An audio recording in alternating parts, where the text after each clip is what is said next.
This Rise and Shine podcast series has been made possible by the generosity of the Zeidelman Family Foundation, which is committed to the unity and continuity of the Jewish people through meaningful and relevant Jewish education and wisdom.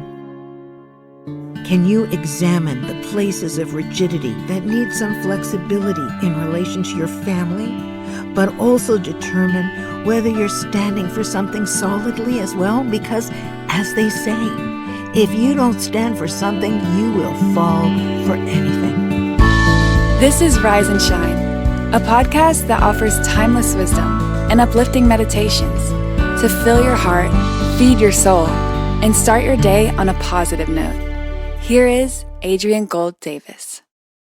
I have a fantastic story that I want to share. Now, it might be an urban legend, but I've heard it so often, and it's inspired me to do some serious thinking about myself, about the way I parent, and about the way I interact. So the story is told of a radio conversation between a U.S. naval ship with Canadian authorities off the coast of Newfoundland in the Atlantic. Now, the real or maybe fictional transcript of the conversation, well, it goes like this. The Americans: please divert your course 15 degrees to the north to avoid a collision. And the Canadians: recommend you divert your course 15 degrees to the south to avoid a collision. The Americans reply: this is the captain of the U.S. Navy ship. I say again, divert your course.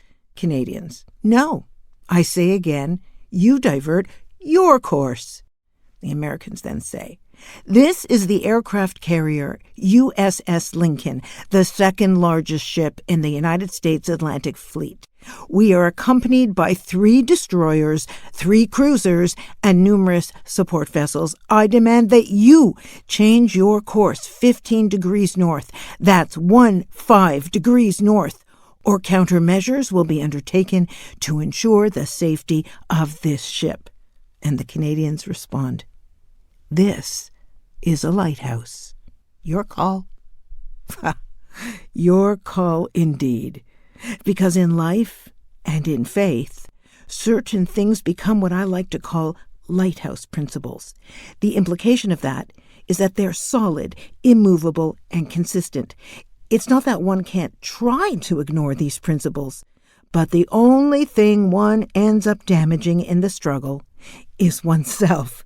When something is non-contingent, when a value is non-compromising, when a standard is unbending, people will often attempt to move your position, not just in spite of it, but actually because of it.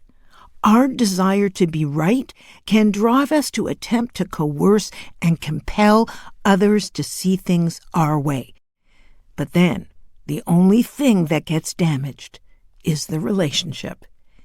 In these difficult times, many of us have been deeply disappointed by the points of view and political alignments of even those closest to us. And certainly, the Torah teaches us not to hate our fellows in our hearts, but rather to rebuke them. Yet, it also adds that we cannot do a sin in the process.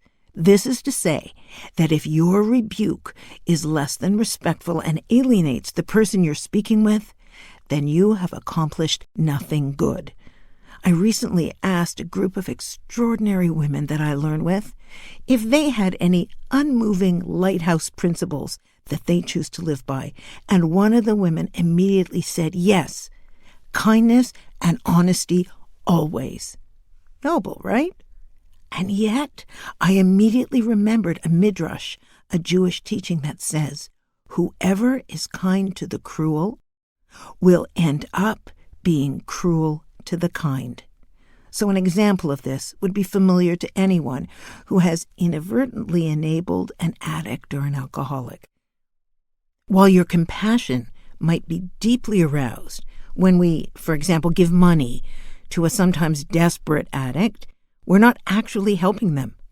In family situations, enabling an addict with what you might call kindness may put those in the household in danger and at risk. Addiction is a cruel disease. And as for honesty always, Well, even that has its mitigating moments. Consider this.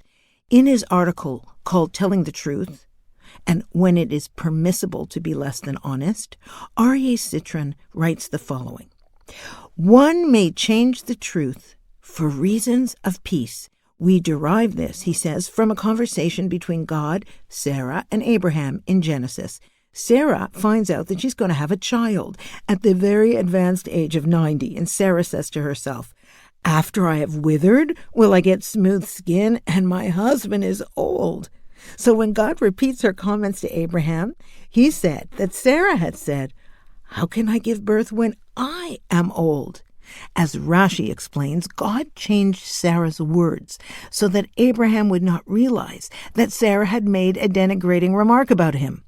Aaron, the high priest, would employ this same method when he would play peacemaker between quarreling spouses and friends. He would approach one party and tell him that the other party is really sorry and wants to reconcile.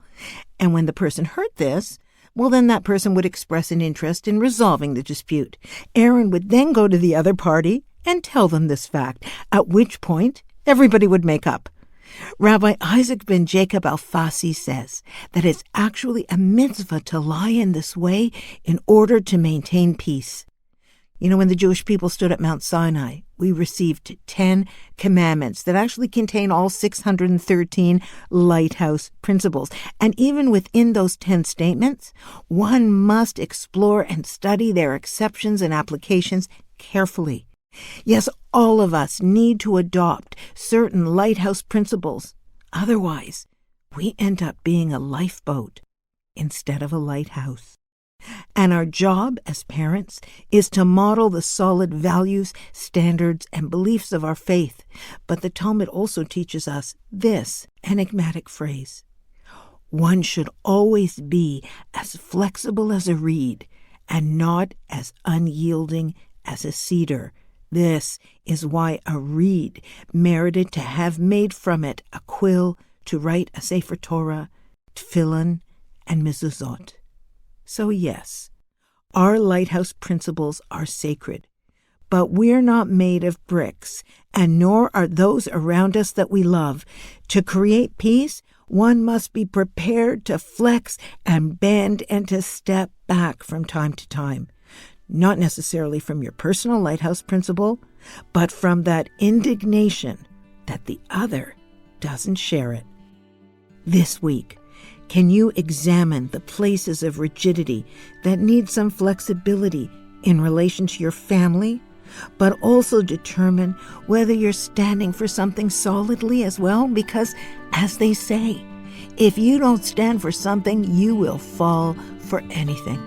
And these days, we need to shine our light amongst nations more than ever, like the steady beam of a lighthouse, and not like a blinding interrogation light right in between the eyes.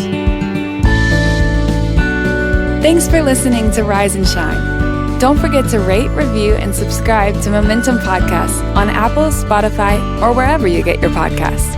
Join Adrian again next time for more timeless wisdom and uplifting meditations that fill your heart, feed your soul, and start your day on a positive note. This podcast was sponsored by the Zeidelman Family Foundation. Spread the wisdom. Inspire Jewish individuals around the globe by supporting Momentum's podcasts. To sponsor, contact podcast@momentumunlimited.org. You're listening to a Momentum podcast. For unlimited inspiration, wisdom, and empowerment, visit momentumunlimited.org.